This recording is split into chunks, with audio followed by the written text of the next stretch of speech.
የጌታ ጸጋና ሰላም ይብዛላችሁ። እንዴት አደራችሁ? ሁሉ ሰላም ነው? ከኔ ጋራ ከጌታ ምሕረትና ቸርነት የተነሳ ሁሉ ሰላም፣ ሁሉ መልካም ነው። በያለንበት ስፍራ ብዙ የጠላት ውጊያ እያለ ጠላት ሰላም እንድንሆን በማይፈልግበት ጊዜ ነገር ግን እግዚአብሔር ባለንበት ስፍራ ሰላምን ያበዛልን። ጌታ ስሙ ለዘላለም ይባረክ። እስራኤልን የሚጠብቅ አይተኛም አያንቀላፋም ተብሎ እንደተጻፈ እንደያው ቃሉ ጠባቂያችን የማይተኛ የማያንቀላፋ አምላክ ጌታ ስሙ ለዘላለም ይባረክ። ዛሬም በጌታ እርዳታ ወደ ሁለተኛይቱ የሐዋርያው ጳውሎስ መልእክት ወደ ቆሮንቶስ ሰዎች ምዕራፍ 2 ላይ ደርሰናል። ጌታ ስሙ ለዘላለም ይባረክ። በክርስቶስ ኢየሱስ ስም አነባዋለሁ። ነገር ግን ደግሞ በሐዘን ወደ እናንተ እንዳልመጣ ስለ እኔ ቆረጥኩ። እኔስ ባሳዝናችሁ እንግዲያስ በእኔ ምክንያት ከሚያዝን በቀር ደስ የሚያሰኝ ማን ነው? ደስ ያሰኙኝ ከሚገባቸውም በመምጣቱ ሐዘን እንዳይሆንብኝ ይህንኑ ጻፍሁላችሁ። ደስታዬ የሁላችሁ ደስታ ነው ብዬ በሁላችሁ ታምኛለሁና በብዙ መከራና ከልብ ጭንቀት በብዙ እንባ ጽፌላችሁ ነበርና ይህም እናንተን አብዝቼ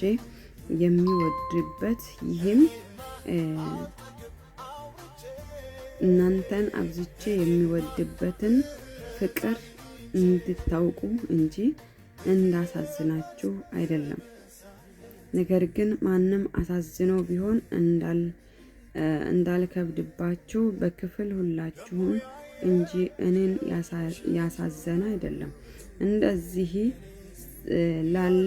ላለ ሰው ይህ ከእናንተ የምትበዙት የቀጣችሁት ቅጣት ይበቃዋልና እንደዚህ ያለው ከልክ በሚበዛ ሐዘን እንዳይዋጥ ይልቅ ተመልሳችሁ ይቅር ማለትና ማጽናናት ይገባቸዋል። ስለዚህ ከእርሱ ጋር ፍቅርን እንድታጸኑ እለምናችኋለሁ። ስለዚህ ደግሞ ጽፌ ነበርና በሁሉ የምትታዘዙ እንደሆናችሁ የእናንተን መፈተን አውቅ ዘንድ አስቤ ነበር። እናንተ ግን ይቅር የምትሉትን እኔ ደግሞ ይቅር እለዋለሁ። እኔም ይቅር ያልሁትን ስለ እናንተ በክርስቶስ ፊት ይቅር ብየዋለሁ። በሰይጣን እንዳንታለል የእርሱን ሐሳብ አንስተውምና ስለ ክርስቶስም ወንጌል ወደ ሮአድ በመጣው ጊዜ ለጌታ ሥራ በር ምንም ቢከፈትልኝ ቲቶን ወንድሜን ስላላገኘሁት መንፈሴ እረፍት አልነበረውም። ነገር ግን ከነርሱ ተሰናብቼ ወደ መቅዶንያ ወጣሁ።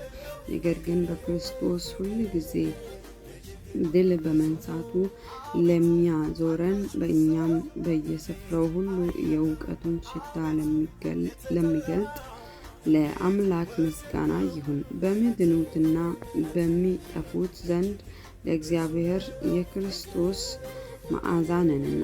ለእነዚህ ለሞት የሚሆኑት የሞት ሽታ፣ ለእነዚያም ለሕይወት የሚሆን የሕይወት ሽታ ነን። እዚህም ነገር የሚበቃ ማን ነው? የእግዚአብሔርን ቃል ቀላቅለው እንደሚሸቃቅጡት እንደ ብዙዎች አይደለንምና በቅንነት ግን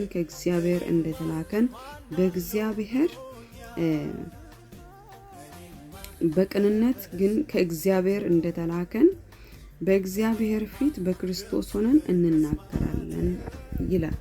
ጌታ ስሙ ለዘላለም ይባረክ።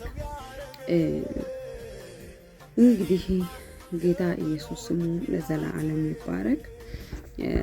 ጳውሎስ እዚህ ስፍራ ላይ የምናገረው ስለ ፍቅርና ይቅር በመባባል እንድንኖር ነው የምናገረው። ዛሬ ቆሮንቶስ ሰዎች ሳይሆን ለኛ ነው ቃሉ የምናገረውና እያንዳንዳችን ይቅር ተባብለን መኖር እንዳለብን ያሳያል እዚህ ስፍራ ላይ እና እርስ በርሳችሁ ይቅር ተባባሉ።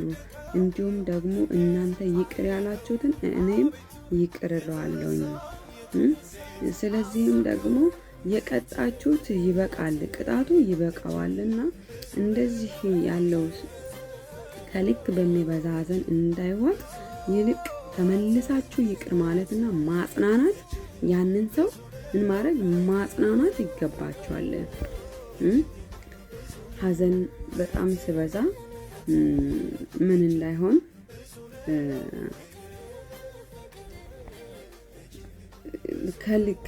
ከመንገድ እንዳይወጣ ነው። ይሄ አሁን እሱ በተቀጣ ቁጥር ወይንም ከሰው ተለይቶ ብቸኛ በሆነ ቁጥር ሰይጣን እንዳያገኘው፣ በመካከላቸው ደግሞ የሰይጣን ስራ እንዳይገባ ምን ሁኑ? ይቅር በሉ። ይቅር በማለት ብቻ አይበቃም፣ አጽናኑት። ያንን ሰው ይቅር ያላችሁትን ሰው ምን አድርጉ? አጽናኑት። ጌታ ስሙ ይባረክ። እንግዲህ ከሐዋርያው ጳውሎስ ዛሬ የምንማረው ይቅር መባባል እንዳለብን ነው የሚያስተምረንና ጌታ ስሙ ይባረክ። ወዳችኋለሁ። ቀናችሁ ብሩክ ይሁን።